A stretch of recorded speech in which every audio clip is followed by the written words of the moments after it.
बिहार में जिस तरह से हिंसा का दौर चल रहा है उससे कई सवाल खड़े हो गए हैं। अब पटना के डीएम ने दावा किया है कि मसौड़ी में हिंसा फैलाने में कुछ कोचिंग सेंटर्स की बड़ी अहम भूमिका थी।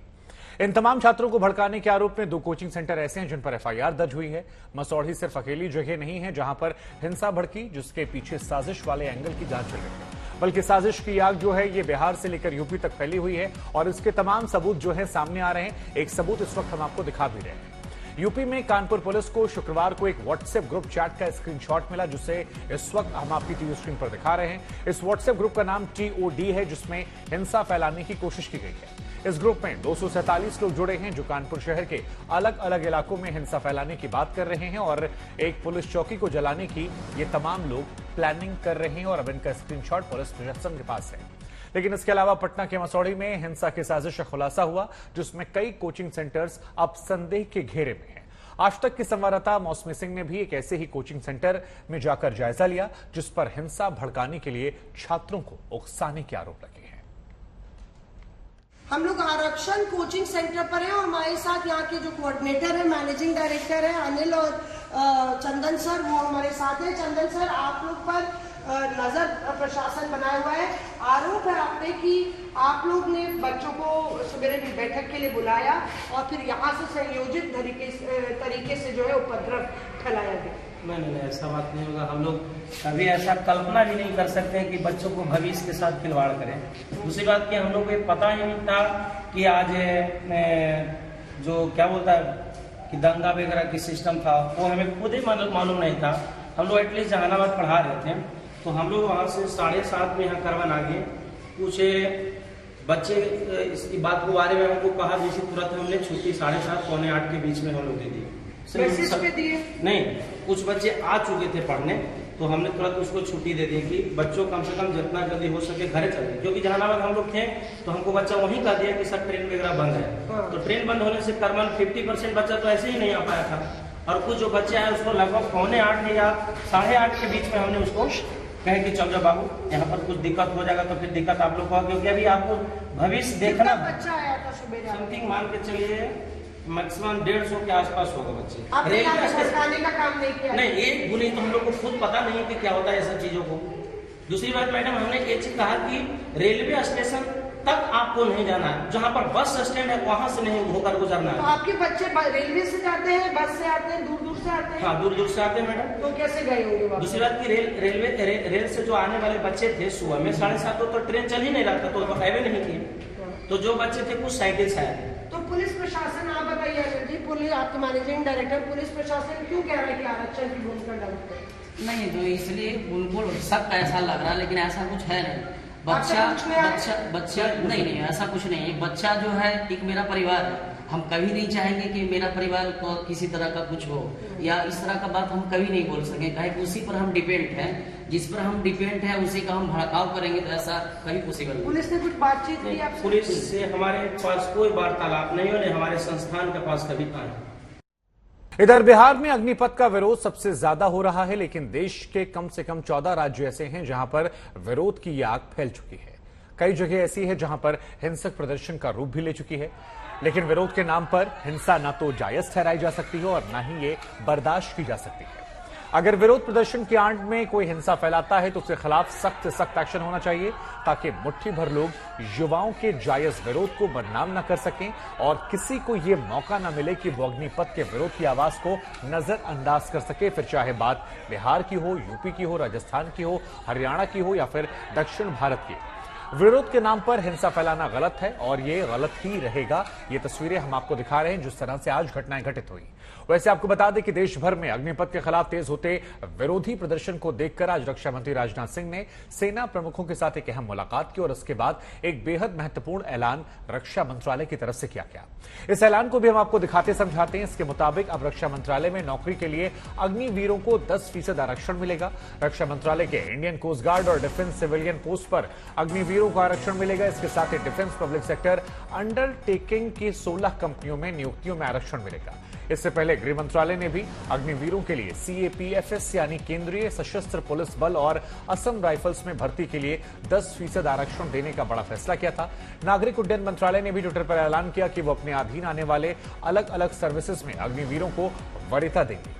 कुल मिलाकर कहें तो सरकार अग्निपथ स्कीम के साथ डटकर खड़ी हुई है और इसको लेकर युवाओं की नाराजगी और संशय को दूर करने की भरसक कोशिश में लगी है। लेकिन सरकार की तमाम कोशिशों के बावजूद ना तो नौजवानों को यह स्कीम समझ में आ रही है और न ही पूर्व सैनिकों को। अग्निपथ स्कीम को लेकर आज तक ने परमवीर चक्र विजेता कैप्टन बाना सिंह से भी बातचीत की। आपको लगता है कि कहीं ना कहीं इस योजना की घोषणा करने से पहले इस पर काफी मंथन होना चाहिए था, बातचीत होनी चाहिए?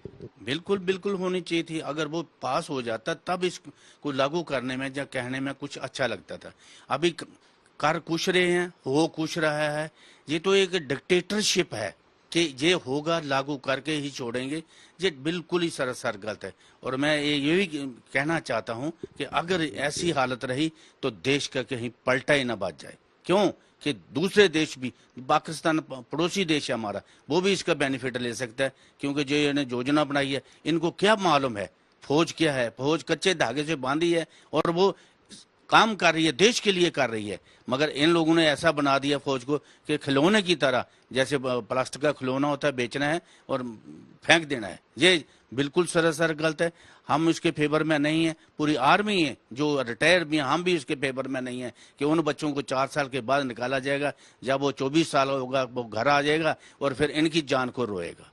तो बाना सिंह जी, जो ये योजना आई है इसमें कई लोग अपने तर्क दे रहे हैं, अपने विचार दे रहे हैं। जैसे कि मैंने कहा कि कई लोग इसके पक्ष में हैं, कई लोग विपक्ष में हैं। आपकी राय है कि ये योजना सही नहीं है। इस योजना के किन किन चीजों से आपको आपत्ति है?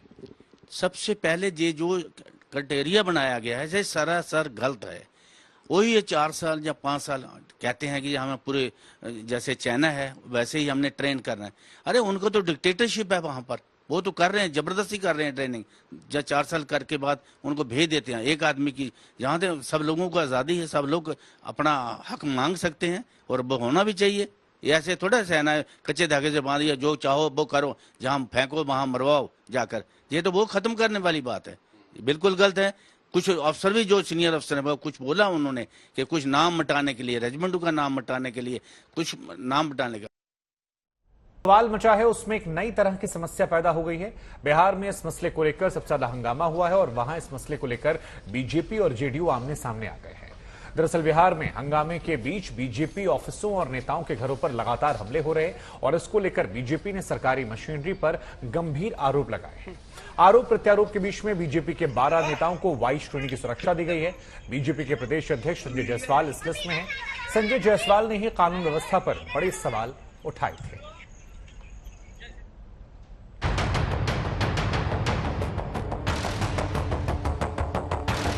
बिहार में हो रही हिंसा के पीछे बड़ी साजिश है या फिर अग्निपथ का विरोध है? बिहार के मामले में इस सवाल का जवाब तलाशने की जरूरत महसूस होने लगी है। दरअसल बिहार में फिर हुए हंगामे, पथराव और आगजनी की वजह से राजनीतिक ज्वाला भी दहक उठी। बिहार में हंगामे की भेंट चढ़ गए बीजेपी दफ्तरों का गुस्सा अब बीजेपी नेता के मुंह से निकल रहा है। एक खास एजेंडा के तहत बिहार को पूरे तौर पर एक हर जगह आंदोलन करके तबाह करने की स्थिति पर ला करके रखा गया है और यह एक पूरी योजना के तहत हो रहा है। सहयोगी दल की ओर से कामकाज पर सवाल उठा तो जेडीयू भी जवाब देने के लिए मचल उठी। जेडीयू के राष्ट्रीय अध्यक्ष ललन सिंह ने इस मुद्दे पर संजय जायसवाल को घेर लिया। केंद्र सरकार ने एक निर्णय लिया अग्निपथ योजना। अब उस निर्णय के बाद से बिहार ही नहीं अन्य प्रदेश के जो छात्र और नौजवान हैं उनके मन में अपने भविष्य के प्रति आशंका पैदा हुई और उस आशंका का तत्क्षण प्रतिक्रिया उन लोगों ने व्यक्त किया, सड़क पर आए। उनकी मन की जो आशंका है उसको दूर करना चाहिए। उसके बजाय वो प्रशासन पर आरोप लगा रहे हैं। अरे प्रशासन क्या करेगा? प्रशासन को कहां से क्या मतलब है भारतीय जनता पार्टी से और जनता दल यू से? लेकिन आपके जो आक्रोश से, जो छात्रों नौजवानों के आक्रोश के कारण जो आपका संतुलन थोड़ा अपने को संतुलित करेगा। अग्निपथ के विरोध में सबसे ज्यादा हिंसक प्रदर्शन बिहार में हो रहा है। बीजेपी लगातार इस बात को जोर देकर कह रही है कि इस हिंसा के पीछे सोची समझी साजिश है।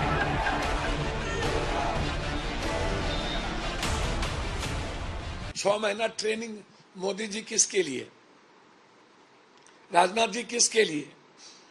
आपके जितने यार मित्र हैं, अदानी, अंबानी, आर.के. सिन्हा या जितने सिक्योरिटी वाले से आपके रिश्ते हैं, यहां से निकलने वाले ट्रेंड करके आप उसको देना चाह रहे हैं।